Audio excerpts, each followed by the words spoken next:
Oh, good morning. Matthew here from Mini Wargaming, and I don't know why I introduced myself because this is just being posted on the Solar Requiem Discord. It'll be unlisted on YouTube.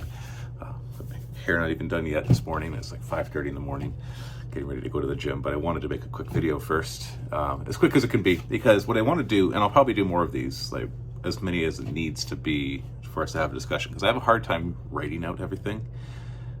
My brain just like kind of freezes up if I try to write out all my thoughts and intentions. But speaking, no problem there. So I want to talk about dice. I want to talk about the first part of the core set of the rules for Solar Requiem, and then I'd love to get your guys' feedback in the Discord, of course, which you probably are watching this in the Discord because I'll post it there. So I want to show you some of the thoughts I have. But before I show you dice, because I have some dice here, I want to talk to you about intent of the game. So I want the game to be designed for campaign play, primarily. Like, one-off games will work just fine, but that's not what we're designing for. And it does change how you design for it. Like, for example, 40K is designed for match play, but it's not designed for narrative play. Because the moment you try to play Crusade, which is fun, as soon as you give it just a few upgrades to your guys, things get out of hand pretty fast. And because the game is already so killy, that just giving them a bit more killing power it gets things a little redonkulous. So I like the idea of two things. One thing that you create the game with room for upgrading, and two, that some of the upgrades don't influence the game as much as they do between games. For example, there'd be two ways I'd look at this. One is upgrading your guys. So let's say they had a skill. Let's call it a ballistic skill if you're familiar with 40K. So they have a ballistic skill of 4+. Now I know in 40K it's on the weapon, but really it's on the unit. They just put it on the weapon now, because they're pretty consistent with what it actually is. So let's say they have a ballistic skill of 4+, and then they upgrade it to 3+. Not a big deal, but it's a pretty big step up. And then they upgrade it again to 2+. So this unit, in this case we're doing model by model, that used to hit only half the time now hits 5 out of 6 times. And that's a pretty significant damage output increase, almost double. Or if you start to give them keywords in their weapons like lethal or devastating blow or whatever like that, it can combo in ways that you didn't foresee. Like, so for example, if a unit had anti-infantry 4+, but it didn't have devastating blow or devastating wounds, then that has a purpose. The moment you give it devastating wounds, all of a sudden the anti-infantry 4+ is like ridiculously powerful. And whereas if it didn't have anti-infantry 4+, and you gave it devastating wounds, it's not as ridiculously powerful because it's only on 6s, not on 4+. I hope you're following this. I hope you're familiar enough with 40K. So you can see the problem that we have here, that we want to make sure the game scales properly without getting out of hand. So I have a couple ideas of what I want the game to be, and I want to show that. I want to toy around with a dice pool system, and what that means, let's say we're using D6s, and I'm sorry not that these aren't as visible. I've got a smorgasbord of dice here at home and not as many as I do at work. So the dice pool system would be your skill or the power of the weapon determine how many dice there are.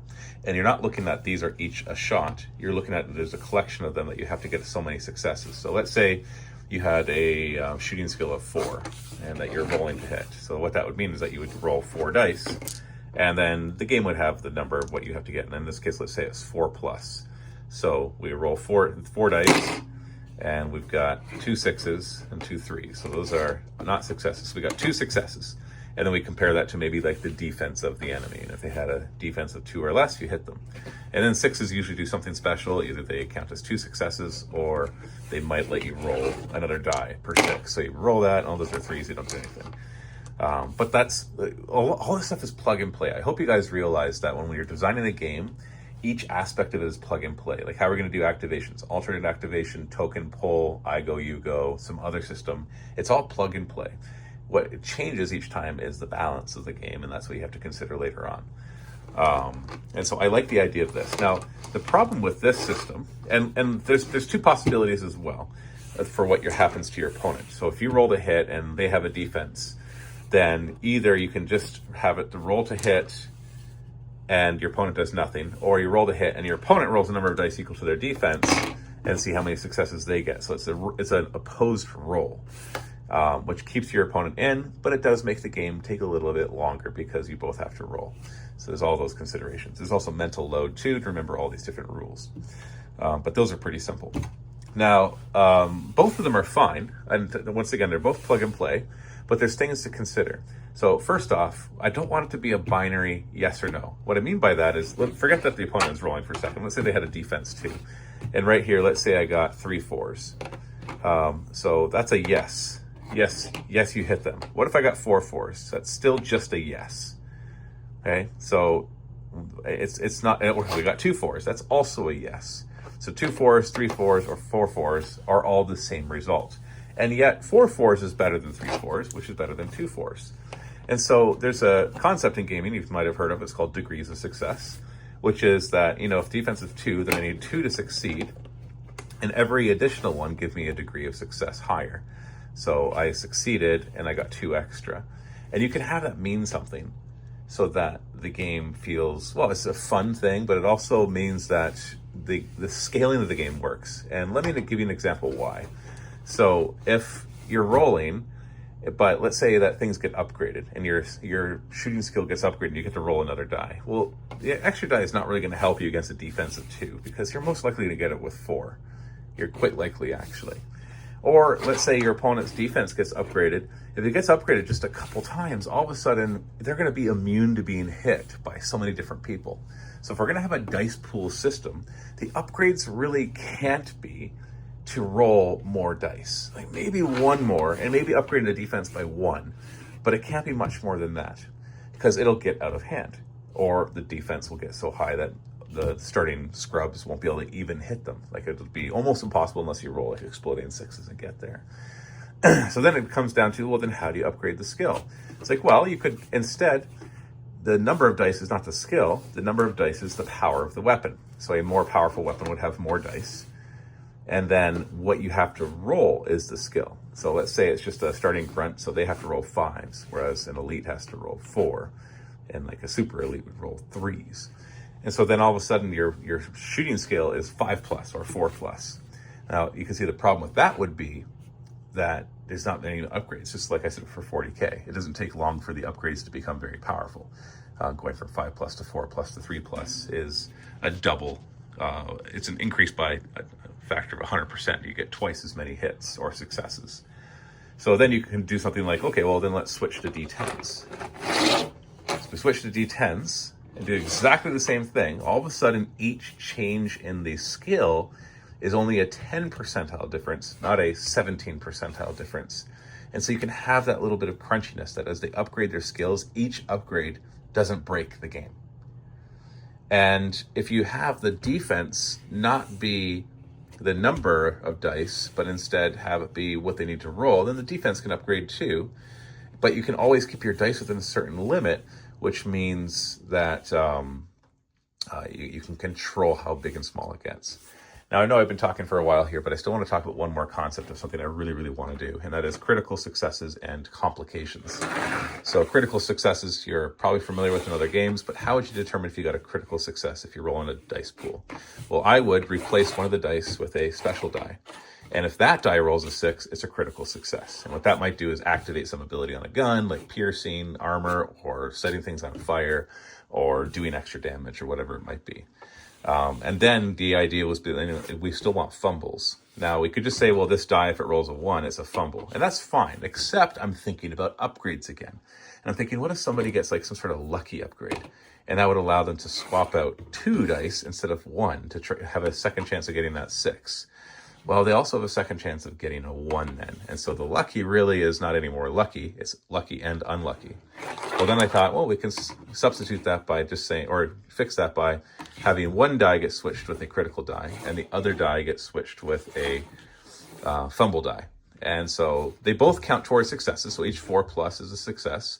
But if this one rolls a 1, there's a complication. And if this one rolls a 6, there's a critical success. And you could have a success with a complication, which I really like. So it's not just yes, no. It becomes yes with how many successes, or yes with a complication.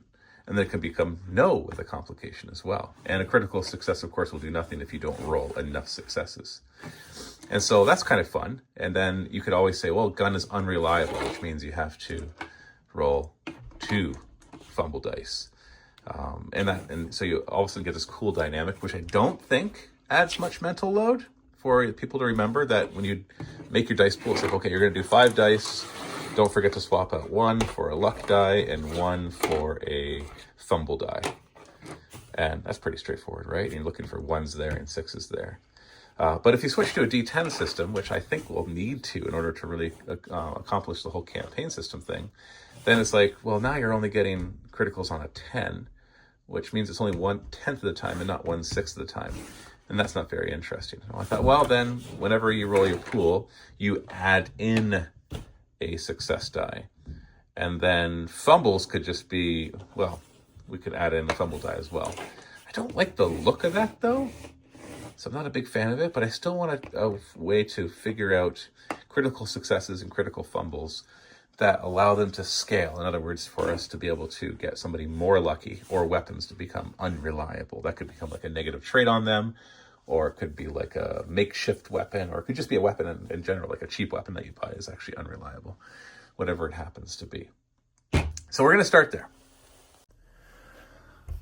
What are your thoughts? I want to hear them. Have a good discussion about it, and we'll try to go from there, because this is the first part, and I'm really stuck on it because I like the look of the D6s better than the D10s. Like the pool of D6s, for some reason you can just read it like that. When you roll it, you're just like, I know if I succeeded or didn't. D10s, yeah, you can read them pretty fast, but you'd be surprised. We're trying to keep the mental load of the game as small as possible while still having a lot of variety in the game for the campaign system. So that's really important. Also, just as a side note, I never got to the second thing you can do for upgrades. So the other one is, like, let's say you're taking territories, and that's part of the game. Well, the territories, instead of getting some in-game bonus, can get some outside-of-game bonus, like, or it might give like a beginning-of-game bonus, like a Necromunda. If you're holding tunnels as one of your territories, then you can take 3 of your guys, take them off the board. Don't deploy them, I mean, and at some point in the game, they just kind of pop up anywhere. Or you have like the doctor, and so whenever you roll injuries, you could re-roll it. Or you might have something that helps you recruit better or gain income between games. Like, I like that kind of thing where it doesn't just upgrade your dudes or give you more things to think about during the game. It's more things that happen between games. And of course, there's going to be upgrading your weapons. I guess that's a third thing as well. So you upgrade the dudes, you upgrade the weapons, and maybe you upgrade territories. Or in this case, in Solar Requiem, what I want it to be for the first game is you're upgrading your spaceship, and because you're going around scavenging all over the solar system. Whatever faction you happen to be, you need to scavenge to survive or pillage to survive. You're raiders or some sort of evil robot faction. But they all kind of have a similar goal in how they would progress. And so everybody has a spaceship, and then you upgrade it with different systems from the scrap that you find. And that kind of has how that works. Okay, I'm just going to stop there. You can expect more of these, and you can expect them to all be rambly. So help as much as you want or as little as you want. Thank you so much.